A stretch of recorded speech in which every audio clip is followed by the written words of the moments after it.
Welcome, everyone, to the Method of Victory UFC Fight Night.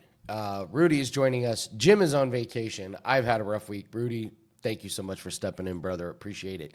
If you're first time viewing, concept is very simple. We take turns picking a fight. We got to pick the winner, and we got to pick the method of victory. It cannot just be inside the distance. It's got to be submission. It's got to be KO. It's got to be decision. So, all right, Rudy, are you ready? Yep, ready to go. All right, you're in the hot spot, brother. Because you're our guest and because I'm hospitable, you get the very first pick. What fight do you want? What fighter do you want? And what method of victory do you want? Let me see here. I will. Are we literally just going if all the odds were created equal and like just predicting, or is it like something with value, or like how do you want me Whatever to you do want. it? Whatever Oh, you want. It's your okay. world, brother.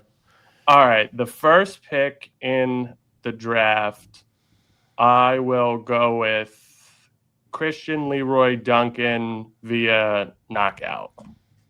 Nice. All right, Duncan McHale. All right, why are you picking that one? So I was a little surprised to see the by decision favored, but I think it's when you go back and watch the tape, I think that's more so because Anders hasn't really been finished a bunch, and Duncan's last couple did go the distance. But if you look at Anders' last, I believe it was his like last three fights, or um, he got dropped by Marc-Andre Barrio, Jamie Pickett, and Chris Weidman of all people. And Duncan has a That's had, terrible.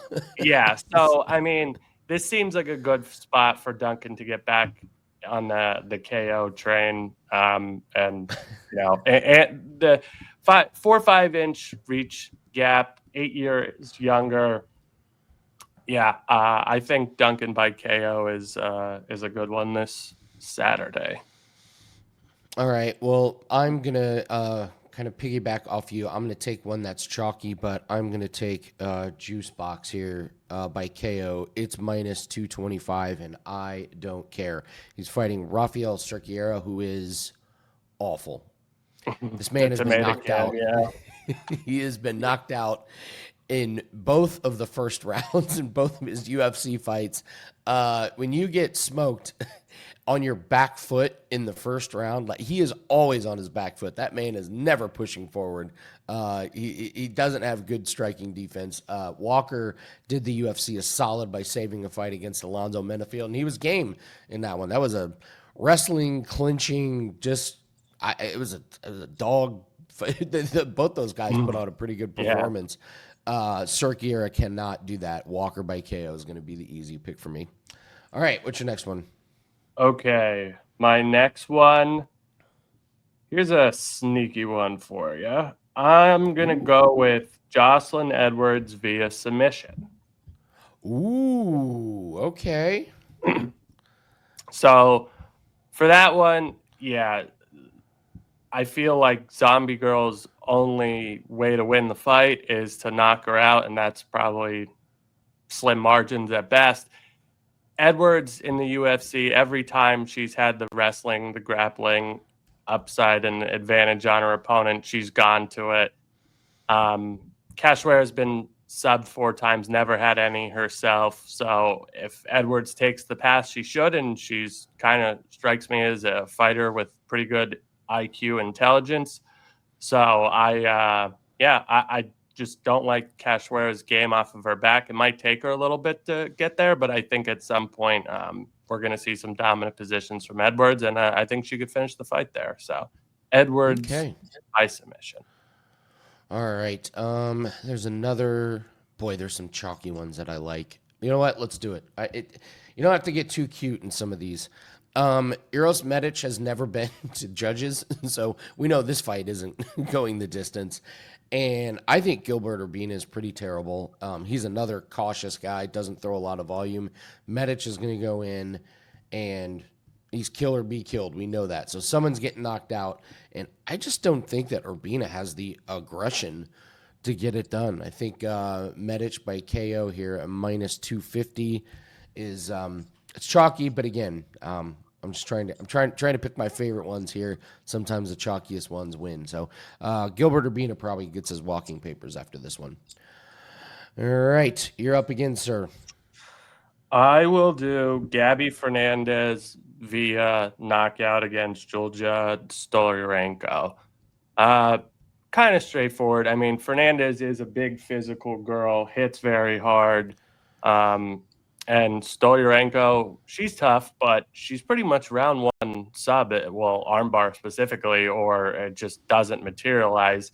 And Fernandez has wins and even KOs over some pretty good people, like knocked out Kong Wang cold, has some other pretty good names on her belt. So, yeah, I just think, the striking, oh my God, it's going to be a massacre if Stoliarenko doesn't pull that rabbit out of her hat once again, which I suppose is on the table. But I think even if Stoliarenko is like on the ground, like flopping, rolling for that armbar or something, I think Fernandez is the type of girl that would just start punching her and like could maybe even get her out that way. So, yeah, I think Gabby Fernandez via KO is a good play. All right, it's time for me to up my game here. I got to go for a little bit of a bigger number. I like Miles Johns to pull the upset here against Gene Matsumoto. I'm not real high on Matsumoto. I think this is a little bit of a fraudulent record here. Striking defense ain't there.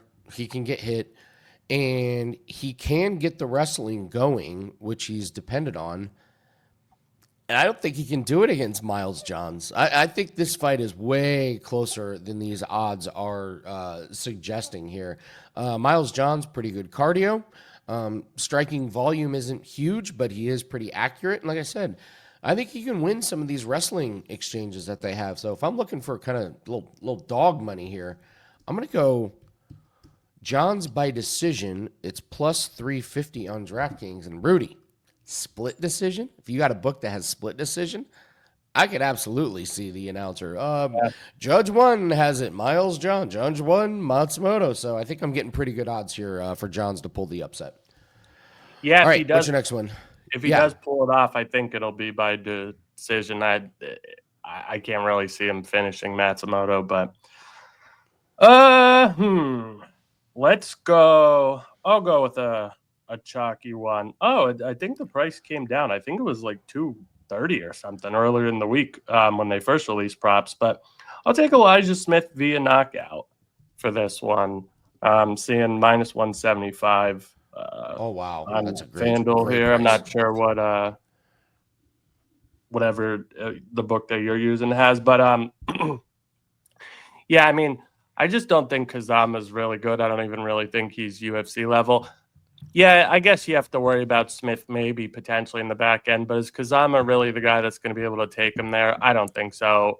Smith is a physical freak, especially at bantamweight. I think he knocks him out in the first round. That's no hot takes here. I'll just leave it at that. Yeah, sometimes you don't need a huge breakdown to say this guy's gonna smoke. Yeah, I mean the guy's minus 700. I mean, I might throw a sexy pick in there, but this isn't that. I'm going to go to Steve Urseg. I think Urseg gets back to his winning ways by decision here at plus 200. He's lost 3 in a row, but, they've been to killers. And Odie Osborne is ripe to be finished. He makes somewhere in the neighborhood of 1 million mistakes in every fight, and he leaves his neck open. He gets hit. I just don't think Urseg is that kind of fighter, especially after the run of fighting Pantoja and Kai Car France and, some of those guys. I think he outworks Odie on the feet. If there's wrestling exchanges, I think Urseg gets it done. I think the volume is going to be there. And again, Odie just makes all kinds of mistakes. Just not sure Urseg gets the finish here. So I'll gladly take the 2-1 on Urseg by decision. All right. What's your next one? My next pick. We're going to do it. We are going to go with Cody Brundage via KO. I don't know what the odds are for that, but we're going to do it, man. I got plus 130 on DraftKings. Sure. Great. Beautiful. Yeah, point blank. I mean, it's really not even a play on Cody Brundage. It's just like, I don't even think this Eric McConaughey guy is UFC level. And at least Cody Brundage, yeah, it's gone well. It's gone poor. Flip the coin. with Cody Brundage in the UFC, but this is the worst guy he's fought in I don't even know how long, like a really, really long time. I don't think McConaughey is this physical, assertive guy with this crazy knockout power that's going to make Brundage quit. I mean, I think Brundage is probably just going to come right for him in the opening, seconds of the fight, really. And after that, it's just up to Brundage to close the show. And I think he gets a round one knockout. So I'll go with Cody Brundage here. I just don't really like this McConaughey guy. And his debut, I get it. It's a debut, and he never really fought in anything close to the UFC. But he just stood there while Ruziboev did things to him, and he was just like a deer in the headlights. And it's like, I get it.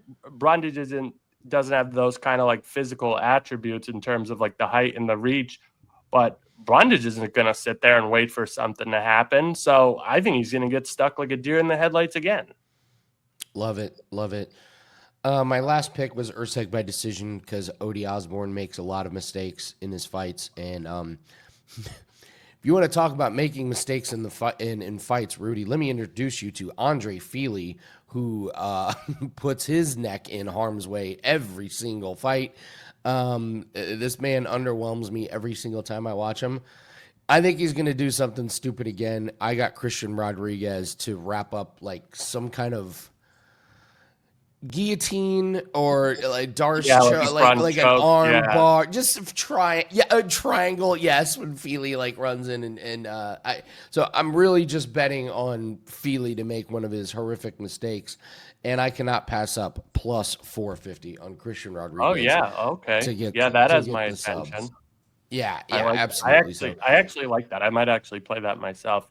The thing with Feely, he just fights on such slim margins. It's his last 3 or his last 4 wins were all split decisions. It's 3 of 4 or 2 of 3, whatever it is. I mean, I know you're if one judge changes his mind in one round, he loses. Yeah, it's just whew, man. I mean, that's why he's a big dog, but still. All right. So we got down to the nitty gritty here. Yeah, we got 2 left. Let me. It's I'll go Fluffy by submission. All right. We didn't do the main event yet. No. Nope, haven't done the main event. Fluffy by submission. All right, talk this one out. So I think early on, Dolidze probably dangerous, and we have seen Fluffy in the early go of some fights. Struggle a little bit. He can make some mistakes in the grappling or in the striking. He could get hurt a little bit or touched up a bit. But after you clear that, 7-10 minute mark, I think he just takes over down the second half of the fight here and gets Dolidze out of there with the submission. I don't think sometimes Fluffy does have some underrated ground and pound, but I think Dolidze is physical enough and is a decent enough grappler himself that he's probably not going to get stuck there where Fluffy could just punch him a million times. I think Fluffy's going to have to, take it from him with a submission. And the cardio down the stretch, it's just, I don't really like Dolidze's game that much. He has some things, mostly God-given abilities, but he relies way too much on moments. And it's a 5-round fight. And I just think if we get past that, 2-round mark-ish, so to speak, this should be Fluffy's world that Dolidze is playing in, and I think Fluffy gets him in the second half of the fight. So that's my pick. I was stunned that Dolidze took this fight. This seems like a stylistic nightmare. I mean, Fluffy's a disaster for anybody with that cardio, but especially Dolidze. But hey, I guess UFC gives you a fight, you better take it. So, All right, I'm gonna close this out with Lucindo. I have had an incredible read on Lucindo throughout her entire career, even though she's young. I even predicted that she was going to lose to Amanda Lemos last fight, and I think it was the best thing for her. And what I loved about her, Rudy, she lost the first 2 rounds and she won the third. She got her lesson against a veteran who pulled out some really veteran moves, but then she was able to suck it up and win the third. Angela Hill is 40. She lost the third round in her last fight. She easily won the first, barely won the second. So I get a young fighter who got better in her last fight the longer it went. I get an aging fighter who, got worse as the fight went on. And Lucinda's striking is really, really good. Angela Hill, to me, just doesn't quite have that power. Lucinda's going to have the bigger moments. And Lucinda's kind of Achilles heel in the Lemos fight was the wrestling. I just don't think Angela Hill is going to be able to exploit that because, Lucinda's got to be working on that more than, you shouldn't work on her striking. Her striking is awesome, but work on that wrestling a little bit. I think she takes it by decision pretty confidently. So, all right. I think that's all of them, right? Did we get all of them? Yeah, I think there's 12 now that the Brundage fight got added. They added the Brundage. It's so funny. They were like, yeah, let's add another fight. Who are we going to get? Call Cody. Call McConaughey. Let's get those guys. It's a really random one, but it's Apex material to be sure. So. Yeah, it's an Apex fight. It's an Apex dream. I mean, it's awesome. Come on. I mean, it's going to be sensational. Like appointment television, Andy. Cody Brundage and Eric McConaughey at 4:00 in the afternoon, or even earlier, whenever it is. Appointment television. So true. You better get your snacks and your beers and get your ass right in front of that TV for Cody Brundage and Eric McConaughey, ladies and gentlemen. I will say this: Cody Brundage fights, like, don't blink. Something strange is going to happen. Nope. An eye poke, a back of the head, a DQ, a point taken. Back head slam knockouts. Like, what in the world? Yep. You're a college football expert. Before we get out of here, any college teams that you got your eye on going into this year? Like any futures or team that you're excited to bet on, bet against? So I will say, I know you already, excuse me, know this, but for the people that don't know me out there, your fan base and your followers, I am an LSU Tigers fan, so I will preface that. However, my objective, as Andy knows and other people that know me pretty well, my objective is to make money here. So all that being said, I really, really love the additions that LSU did in the offseason with the transfer portal. They got some very high-rated recruits. And if you look at the past couple years in college football, it hasn't been the first-year starters. It hasn't been the hyped-up guys. It has been guys that have had to wait their turn, sit a couple years, and now it's, their second or third year in the system. And that's exactly what LSU has with Garrett Nussmeier. I mean, you look at the Heisman odds in general, he's co-leading with Arch Manning. Some books, it's a little, it depends on the book really, but he's pretty much in the co-leader spot. LSU schedule, they play in the SEC, but if you go through and look at it, they don't play two back-to-back like tough games in a row. So they'll get a cupcake or a lesser SEC team before they gear up to play one of their better teams. And also, I'm not sure, they don't play Georgia. They don't play Texas.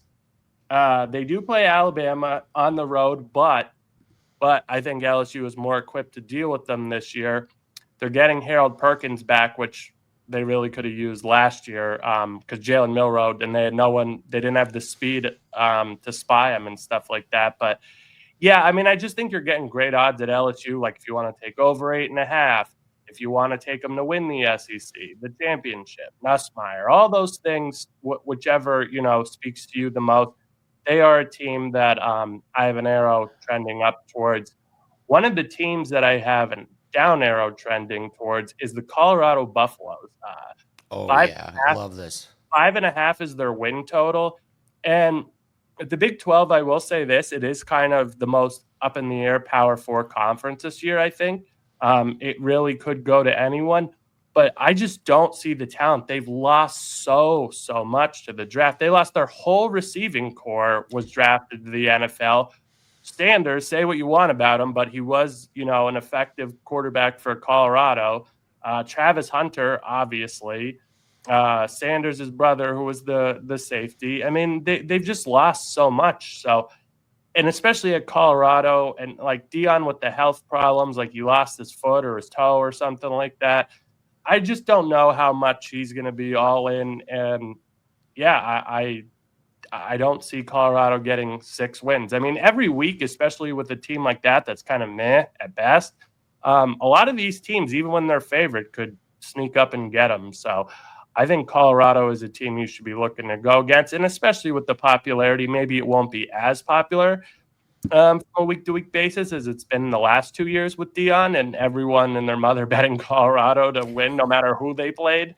Um, so, yeah, I think Colorado is a team that you could look down at. And I'll give you a sneaky one is Penn State. I'll take them under 10. And I think it's 10 and a half. Ooh. I love that you're subbing for Jim, who's a huge Penn State guy, and you're like, no, we're gonna finish Yeah, it on Penn I mean, State. here's the thing with Penn State. I think that they're being vastly overrated for the prices that you're getting for Penn State. I'm at the end of the day, what has James Franklin really done? What have any of these guys really done? And there's so much talk. They lost their defensive coordinator to Clemson. They lost their 2 best players in Carter and Warren on each side of the football. At times when they couldn't move the ball, they couldn't score last year. Tyler Warren was like taking snaps from shotgun and like wildcat just to get hit the ball in his hands because they were like, I don't know what I'm fucking doing. Like, just give it a 44. Fuck it. Like, we can't move the ball. And, do you really trust Big Game James, as I like to call him, if they do, get down the stretch and you need to win a game? No, I sure as shit don't. They had Notre Dame on the ropes, and they just puked all over themselves like I knew they would. I bet Notre Dame live at the halftime, like plus 500, and they beat them because I knew what was going to happen. I mean, they have some sneaky games down the stretch. I think some of the other teams in the Big Ten could be more competitive. It's probably a drop-off, like the top. Like, I can't expect Ohio State to be that good. They did lose a lot despite keeping some of the guys. Michigan should definitely be improved. Indiana, I'm sorry to say, you got to expect a little bit of a drop-off. But there are some other teams. Everyone's really, really high on Illinois this year. There's some other teams in the Big Ten that I think could. Oregon, you would imagine takes a little bit of a drop back, but there's USC, Washington. There's lots of teams in the Big Ten that could potentially give Penn State some issues. So I'm not willing to. People are rating them number one at their preseason polls and all this stuff. It's like whoa, like chill out. Like, what are we doing here? I mean, to me, to be the man, you got to beat the man, and they haven't beaten the man in a very, very long time. And not to mention, they haven't won a game as an underdog in like a million years. So how are they supposed to win it all? Like, it's just whatever you want to do. Bet another team to win the Big Ten, Penn State under. I don't know when they're an underdog. I don't even know. I'm sure against Ohio State and some other teams potentially they'll be dogs. But any game that feels like this is one, bet against Penn State. It's been very profitable for me over the last however many years now. So I'm not sipping the Kool-Aid. I can't do it, Andy. I cannot do I love it. I watched Carter dominate games. He was the best player on both sides of the football for any team, like single-handedly. That game, he had one arm and he was still all over the place. I was like, Jesus. Yeah, he's amazing. He's amazing. So, all right. Well, Rudy, I asked you about that because you are very good at college football, and I always say, people that come on this show, or people that come on this channel, I don't invite people that are long-term losers on this one. Rudy does very, very good at college football. So, Rudy, tell everyone where we can find you at. Yeah, guys, you could find me over on X at Rudy G Bets, just as you see here on the screen. 2 days ago, the video was uploaded yesterday on UFC Fight Pass. I got to speak with one of Andy's colleagues, Yanni the Greek, and one of his coworkers, Nick Kalikas, over on the UFC Fight Pass website. So that was pretty cool. We discussed this card and a little early preview for 319. So if you guys are subscribed to Fight Pass, go check that out. And yeah, just looking forward to football starting up pretty soon. And we got some pay-per-views that I'm excited about. Next week's a big one. So yeah, give me a follow. I'm happy to talk with anyone. And, if you would like my more official stuff, you could always hit me up or click the link, and it should be pretty self-explanatory. So, yeah, it's it for me, really. Love it, Rudy. Thank you so much for joining us on the Method of Victory. Make sure you follow him for college football. Yeah, great. Thanks for jumping in, Rudy. Appreciate No you. problem. Let's have another great winning weekend, man. Take it easy. Absolutely.